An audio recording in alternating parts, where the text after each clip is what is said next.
ထိုချက်တော်များပြီးထိချက်နေတဲ့ရှာကွန်ကိုဘရိုနီကာနိုင်ရတာဖြစ်တင်ပါတယ်ဆိုရခဲ့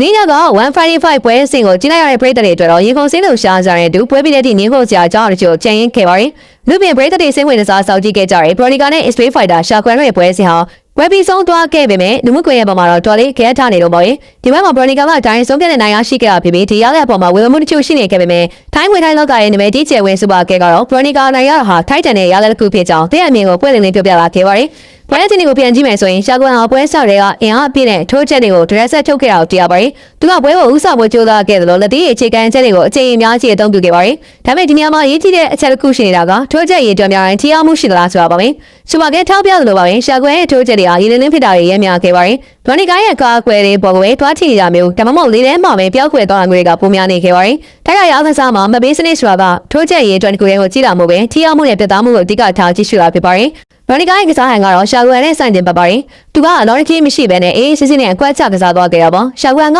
ထိုးချက်ရည်အတွက်နဲ့ဖျားပေးဝကြိုးစားခြင်းမှာဘရိုနီကာကတော့တစ်ချက်ဆိုတစ်ချက်ထိမိအောင်ထိုးနိုင်ခဲ့ပါတယ်။တဲ့လက်သေးတွေကပြင်းမဲ့ကိုတဲတဲမက်မက်ရောက်ရှိခဲ့သလိုရှာကွန်ကလည်းတုံးလုံးသွားစေလောက်တဲ့ထိရောက်မှုမျိုးရှိခဲ့တာပါ။ဒါကြောင့်ဒိုင်နေကဘရိုနီကာရဲ့ထိရောက်တဲ့တိုင်းစစ်စင်မှုကိုတိမှတ်ပြုပြီးအနိုင်ပေးခဲ့တာဖြစ်ပါတယ်။ဒီအချက်ကိုစူပါကဲကလည်းသဘောကျနေပြီးဘရိုနီကာရဲ့တည်ငြိမ်မှုနဲ့ထိုးချက်တိကျမှုကိုရှိကျူခဲ့တာပါ။ဘရိုနီကာအတွက်တော့ဒီနိုင်ဝဲဟာသူ့ရဲ့ကစားမဘဝအတွက်အရေးကြီးတဲ့မှတ်တိုင်တစ်ခုဖြစ်လာခဲ့ပါတယ်။အခုဆိုရင်သူက1ဆက်မြေရှင်းမှာ၄ဝဲထိုးသက်ထားပြီးပွဲဥထွက်မှာရှုံးနေခဲ့ပေမဲ့နောက်ပိုင်း3ဝဲဆက်နိုင်နိုင်ဝဲရောက်ထားနိုင်ခဲ့ပြီဖြစ်ပါတယ်။ဒီနိုင်ဝဲ3ဝဲမှာဒွဲပေါ်လဲထိုးနေနိုင်ရရှိထားတာဖြစ်လို့တဲ့လက်သေးအစွမ်းကဘလောက်အထိကြောက်စရာကောင်းလဲဆိုတာကိုသက်သေပြနေပါတယ်။ကစားမတရားအောင်ရှုံးနေမှုကနေတင်ငန်းစာယူပြီးပုံမထွက်တက်လာတာကိုမြင်တွေ့ရတာဟာတကယ်ကိုစိတ်လှုပ်ရှားစရာကောင်းပါတယ်။ဘရိုနီကာဟာပွဲတိုင်းမှာပိုပြီးရင်းကျလာလို့သူ့ရဲ့ next step ပိုင်းကလည်းပိုပြီးစနစ်ကျလာတာကိုတွေ့ရပါတယ်။အခုဘရိုနီကာကိုထောက်ခံပေးလိုက်တဲ့ဆိုဝါကဲဆိုတာကလည်းတမန်ကစားမှမဟုတ်ပါဘူး။တွာမွေချိုင်းလောကမှာငွေရင်းနဲ့နာမည်ကျော်ကြားလာတဲ့သူဖြစ်လို့ခွားအဆင့်ခြေတန်းကစားမှာ Stanford တက်လို့မျိုးလူမျိုးပေါ်မှာအမှတ်နဲ့ပဲရှုံးနေခဲ့တဲ့အချိန်အကျိန်နဲ့ရှင်ထုံးလိုက်ခဲ့သူပါ။ဆိုဝါကဲဟာ next step ပိုင်းမှာရောတေးကြုံပိုင်းမှာပါပြေးစုံနေသူဖြစ်တာကြောင့်သူ့ရဲ့ဝေဖန်သုံးသက်ချက်အလေးထားစရာဖြစ်လာပါတယ်။ဆိုဝါကဲကိုရိုင်းကဘရိုနီကာရဲ့ကစားဟန်ကိုသဘောကျတယ်လို့ပြောလာတာဟာဘရိုနီကာရဲ့ရည်ချင်းကိုတိမှတ်ပြလိုက်တာပဲဖြစ်ပါတယ်။